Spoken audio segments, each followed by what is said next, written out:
Assalamualaikum warahmatullahi wabarakatuh. Perkenalkan, saya Emrap Syuri Syahara dengan NIM C0D024018.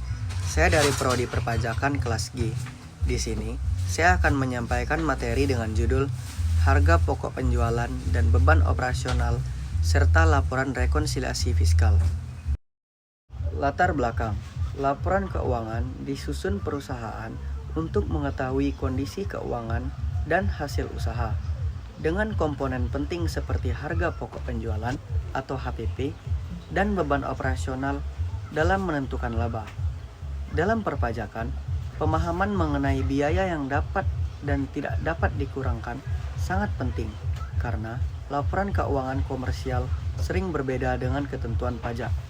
Oleh sebab itu, diperlukan rekonsiliasi fiskal untuk menyesuaikan laba komersial menjadi laba fiskal sebagai dasar perhitungan pajak penghasilan badan. Pengertian harga pokok penjualan atau HPP dan beban operasional.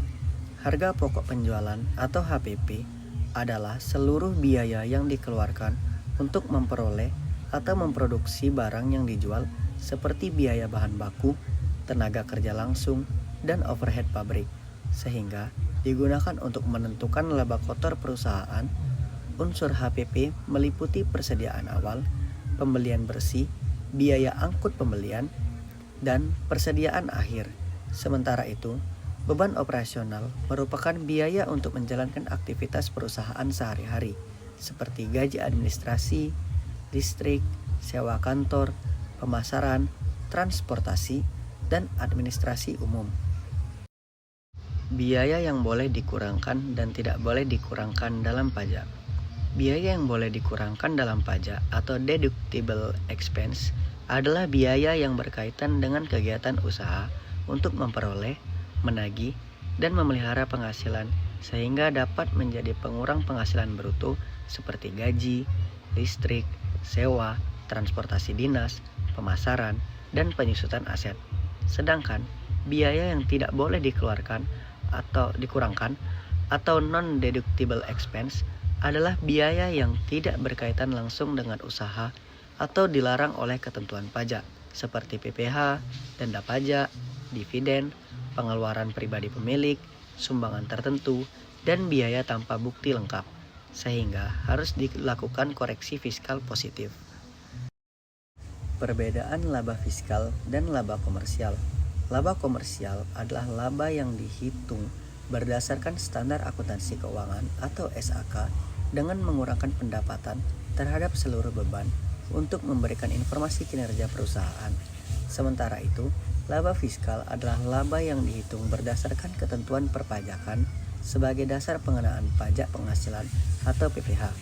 Setelah dilakukan penyesuaian melalui rekonsiliasi fiskal, perbedaan keduanya terjadi karena adanya perbedaan pengakuan pendapatan dan biaya antara akuntansi dan pajak, baik perbedaan tetap maupun perbedaan waktu, seperti denda pajak yang tidak diakui fiskal serta perbedaan metode penyusutan aset. Perhitungan PPh badan. PPh badan dihitung dari laba fiskal atau PKP yang diperoleh setelah penyesuaian laba komersial dengan koreksi fiskal positif dan negatif, lalu dikalikan tarif pajak yang berlaku. Contohnya, PKP 500 juta ditambah 10 juta dikurang 5 juta sama dengan 505 juta. PPh badan sama dengan 22% dikali 505 juta sama dengan 111 juta 100 ribu rupiah. Jurnal saat pengakuan pajak. Debit beban PPh badan atau kredit utang PPh badan adalah sebesar 111 juta 100 ribu rupiah. Jurnal saat pembayaran. Debit utang PPh badan per debit kas sebesar 111 juta 100 ribu rupiah. Kesimpulan, HPP dan beban operasional merupakan komponen penting dalam laporan laba rugi karena mempengaruhi besarnya laba perusahaan. Dalam perpajakan, tidak semua biaya dapat menjadi pengurang penghasilan bruto, sehingga perlu dipahami deductible dan non-deductible expense. Perbedaan antara laba komersial dan laba fiskal terjadi karena perbedaan aturan akuntansi dan pajak, sehingga Diperlukan rekonsiliasi fiskal melalui koreksi positif dan negatif. Untuk menghasilkan PKP, setelah itu perusahaan dapat menghitung PPh badan serta mencatat jurnal pajaknya sesuai standar akuntansi. Baiklah, mungkin cukup sekian saja materi yang dapat saya sampaikan. Saya Emrapsi Risyahara, jika ada kesalahan saya mohon maaf. Sekian dari saya akhiri dengan wassalamualaikum warahmatullahi wabarakatuh.